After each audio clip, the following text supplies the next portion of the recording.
Assalamualaikum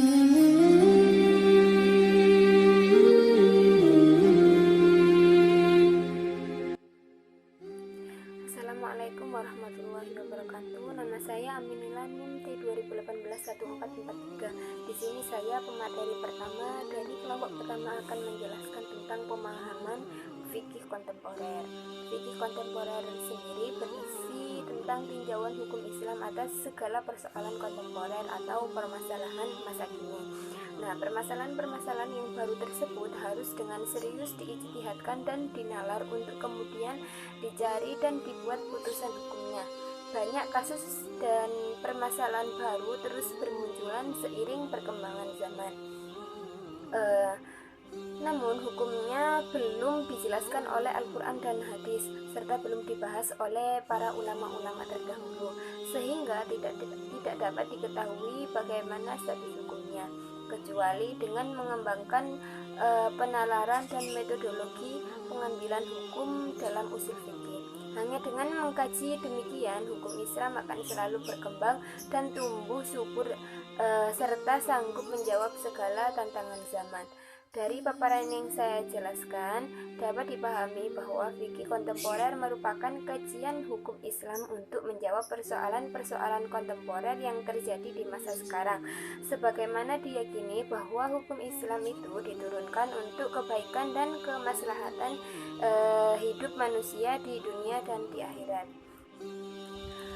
Maka dengan demikian hukum Islam juga tetap terjaga dan lestari di segala tempat dan zaman. Salah satu bukti kelayakan di segala tempat dan zaman adalah fikih Islam yang mampu menjawab berbagai persoalan kontemporer yang muncul dengan memberikan pemahaman dan tinjauan hukum Islam yang tepat dan sesuai atas segala persoalan baru tersebut, tentu didukung dengan penalaran ilmiah dan alasan yang logis melalui metode penalaran usul fikih. Nah, model pembelajaran yang disajikan dalam pengajaran fikih kontemporer ini adalah mengupas detail persoalan yang dihadapi, kemudian menampilkan pendapat atau pemikiran ulama baik yang setuju maupun tidak setuju, dan berikutnya argumen dari masing-masing pihak atas pandangan dan pendapat yang dikemukakannya. Baru kemudian diuraikan pendapat terpilih atau pendapat yang lebih kuat. Assalamualaikum warahmatullahi wabarakatuh. Nama saya Muhammad Mahdi Andika, NIM T20181415. Nah, di sini saya akan menjelaskan sedikit tentang metodologi hukum Islam atau usul fikih. Ini materi selanjutnya. Apa itu metodologi hukum Islam atau usul fikih? Usul fikih merupakan golongan dari dua kata, yakni usul yang berarti pokok, dasar, fondasi, seperti itu. Dan kata fikih secara literal berarti paham atau mengerti tentang sesuatu. Kemudian mendapat tambahan ya nisbah yang berfungsi yaitu mengkategorikan atau perjenisan. Secara terminologi, usul fikih menurut beberapa ulama memiliki beberapa arti. Misalnya Tajuddin, pendapat Tajuddin As-Subki dalam kitab Hasyiyah Al-Banani mendefinisikan usul fikih sebagai dalailul ajmaliyah atau dalil-dalil yang global, ijmal. Nah, lanjut kemudian objek kajian usul fikih.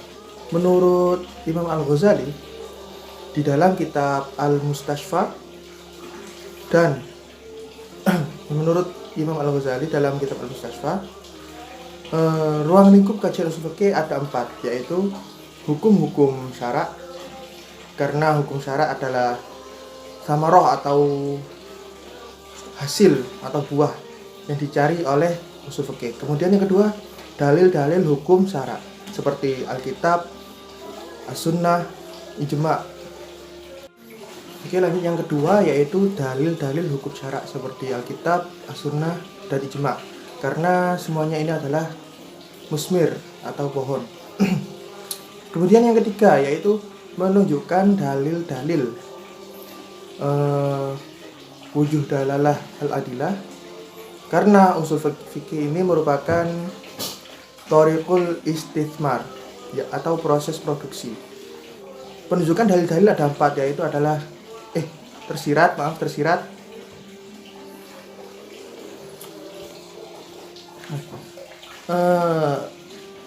yaitu adalah dalalah bil mantuk atau tersurat. Kemudian dalalah bil mafhum atau tersirat. Kemudian dalalah bil darurah secara pasti. Dan dalalah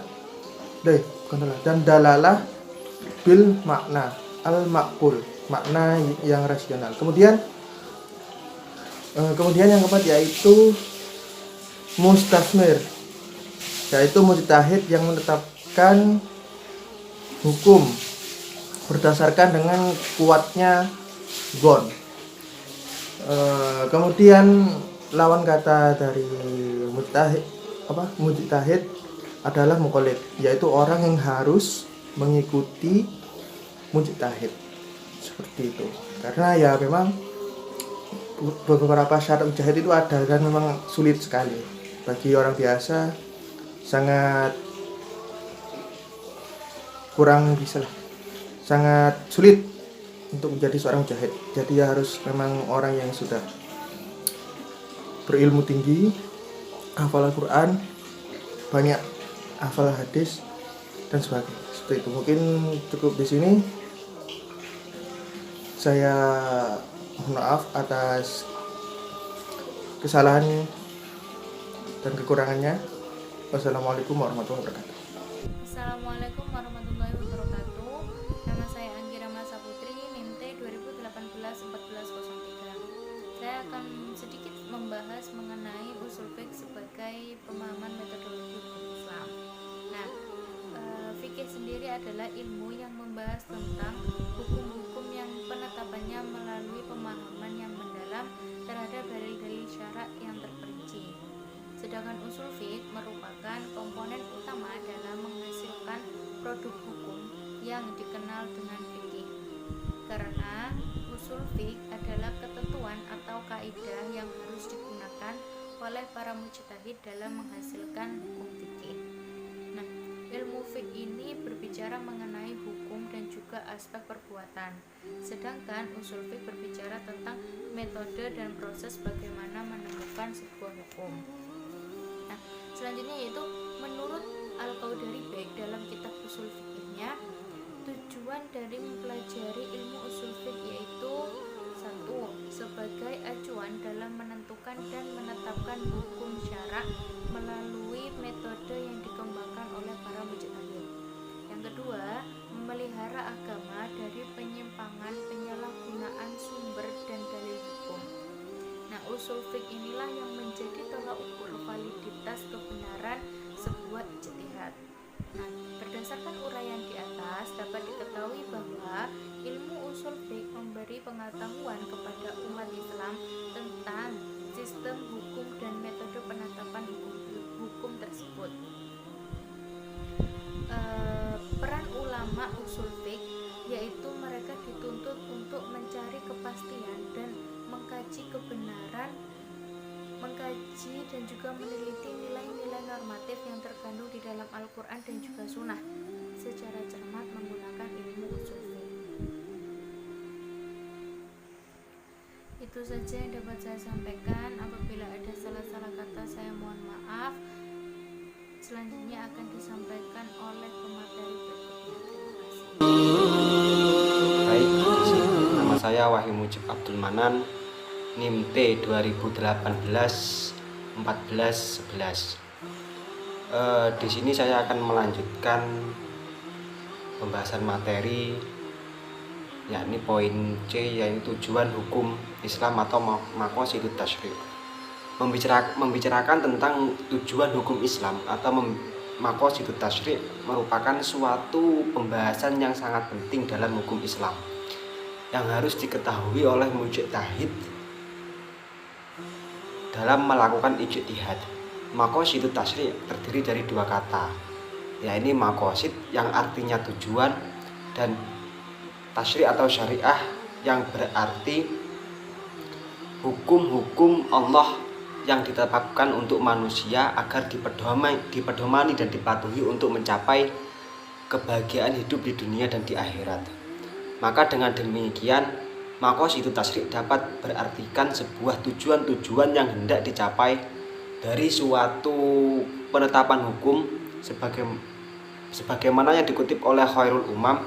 Ia mengatakan bahwa taklif hukum selalu bertujuan untuk kemaslahatan umat manusia dalam kehidupan dunia dan akhirat.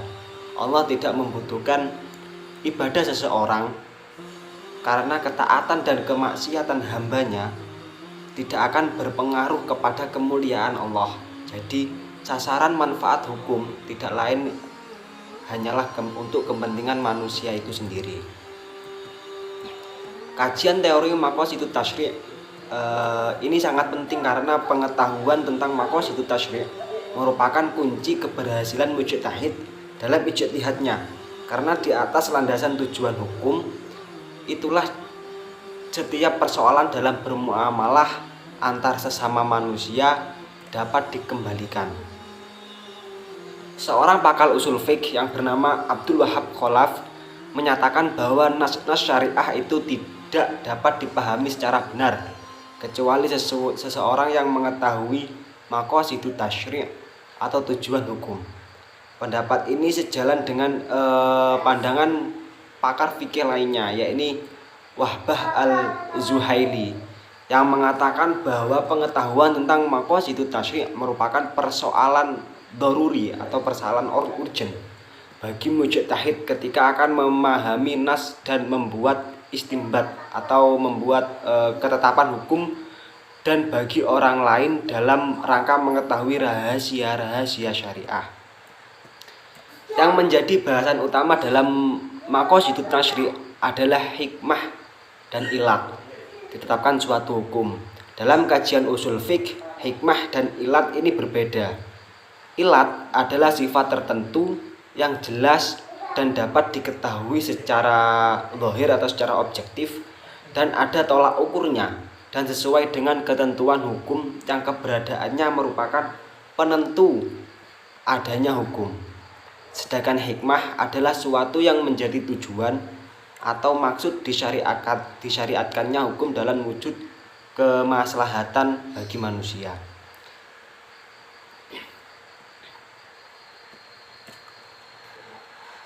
Imam Al-Haramain Al-Juwaini dapat dikatakan sebagai ahli usul fiqh pertama yang menekankan pentingnya memahami maqasidut tasyri' dalam menetapkan hukum Islam.